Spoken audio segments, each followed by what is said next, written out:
अस्सलामुअलैकुम, मैं हूँ नाजिया मंसूर और आप देख रहे हैं न्यूज़ विद नाजिया।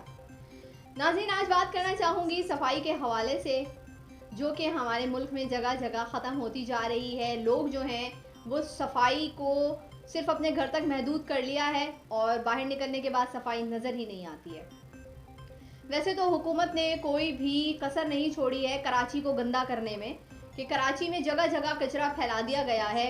और ये जो सफाई के लिए केएमसी और डीएमसी की जो गाड़ियां आ रही होती हैं, आप यकीन करें कि कचरा मुसलसल हवा में उड़ता जा रहा होता है और इन लोगों को कोई फ़र्क नहीं पड़ता। ये जो सफाई के लिए जो आते हैं, कचरा रोडों पे फैल रहा होता है और ये चले चले जा रहे होते हैं अपनी मस्ती के अंदर। मैं आप लोगों से, हर एक फ़र्द से ये रिक्वेस्ट करती हूँ कि अपनी अपनी इस्लाह कीजिए, और ख़ासकर उन लोगों से जो, मुझे बहुत ज़्यादा गुस्सा आता है ऐसे लोगों पर, लग्जरी कार्स में बैठकर जो आप लोग हाथ निकालते हैं ना खिड़कियों से कचरा फेंकने के लिए, तो मेरा दिल करता है कि इन हाथों को काट के फेंक दूँ। क्योंकि मेरे शहर को गंदा करने वाले वो लोग जो लग्जरी कार्स के अंदर बैठकर अपने हाथों से, यकीन करें कि मैंने देखा है फ्रूट्स के जो छिलके होते हैं वो भी फेंक देते हैं। और उस वक्त मेरे दिल से एक ही आवाज़ आती है, बहुत बड़े जाहिल हैं। मतलब जंगल में रहने वाले भी, मेरा ख्याल है, अपने जंगल को इतना गंदा नहीं करते हैं जानवर, वो भी गंदगी करके उसको ढक देते हैं। तो ऐसे जितने भी लोग हैं वो शर्म करें।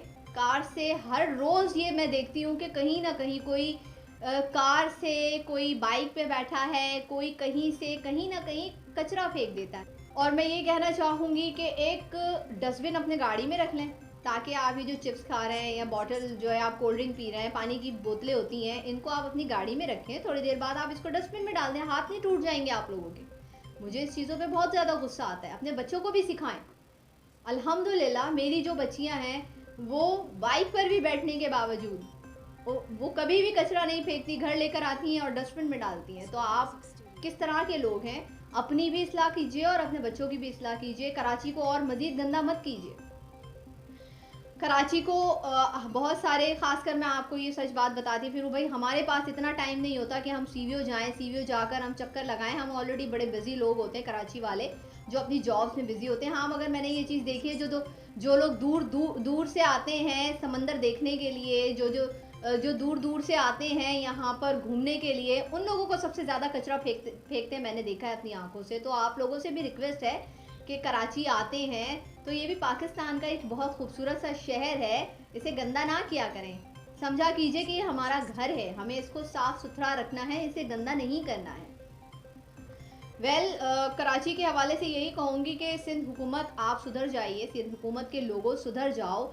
लूट रहे हो तो लगा भी दो, आपको लूटने से कोई नहीं रोक सकता। ये चीज़ तो मैं बचपन से देखती आ रही हूँ। आप लूटें, वो अल्लाह ही निकालेगा, वो भी निकालेगा, आप टेंशन ना लें। लेकिन फ़िलहाल आप लूटे, हम नहीं रोक सकते, आपको समझा ही सकते हैं। शायद किसी को गैरत आ जाए, वैसे तो बेगैरत लोग ज़्यादातर मौजूद हैं, लेकिन ये है कि शायद किसी को गैरत आ जाए और वो मेरे शहर को गंदा होने से बचा ले।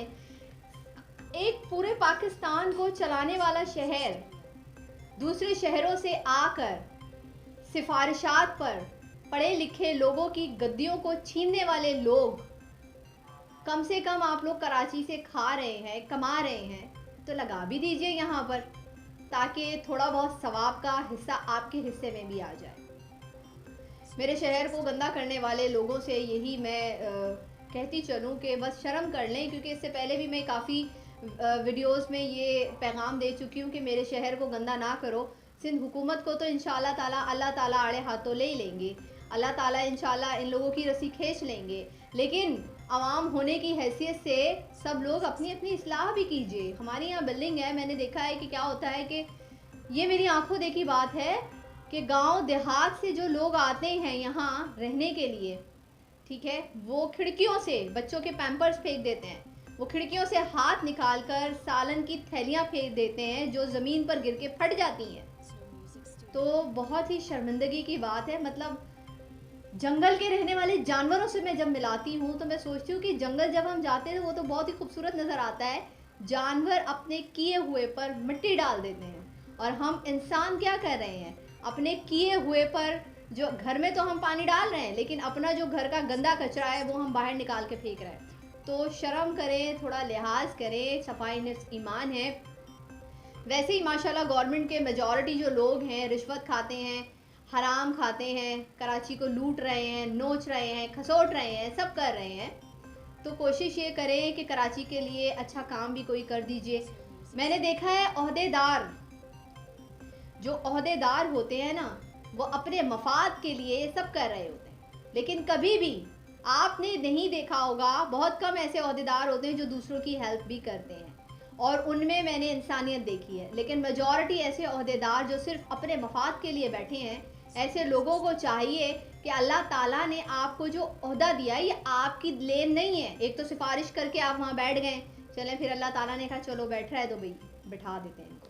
लेकिन ये है कि जब आपको मौका मिल ही जाता है तो कोशिश करें कि अच्छे काम करें, नेक काम करें। कितना भी कमा लेंगे, कितने महल बना लेंगे, कितनी ज़मीनें हड़प लेंगे, कितने हक मार लेंगे, लेकिन जाना खाली हाथ है। आपने एक सफ़ेद कपड़े के अंदर आपको लपेट कर कब्र में डाल दिया जाएगा। एक सिक्का भी आप अपने साथ नहीं ले जा सकते।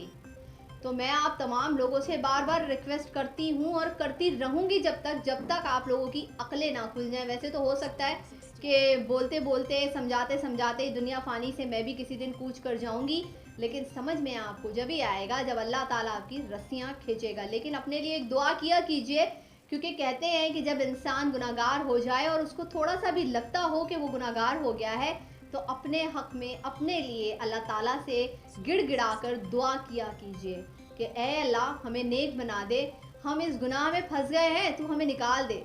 तो यकीन करें, अपने लिए अपने हक में दुआ करेंगे तो अल्लाह ताला जो है वो आप पर रहम फरमाएंगे। बहुत सारे ऐसे लोगों को देखा है जो हरामखोरियां नहीं छोड़ते, यहाँ तक कि उनके घर के अंदर इतनी परेशानियां मौजूद होती हैं, तब भी हरामखोरी कर रहे होते हैं, तब भी किसी का हक खा रहे होते हैं, तब भी ढीठ बनकर किसी ऐसी सीट पे बैठे होते हैं जिसके वो बिल्कुल हकदार नहीं होते।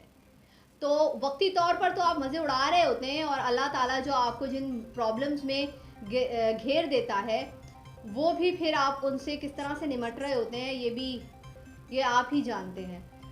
मैंने काफ़ी सारे गवर्नमेंट के लोगों से मिली हूँ जो गवर्नमेंट में जॉब करते हैं और बहुत बहुत बड़ी बड़ी परेशानियों में मुब्तला होते हैं, और उनकी दूसरा चेहरा जो है वो ये है कि वो लोग हराम कमाई से अपने घर को भी चला रहे होते हैं।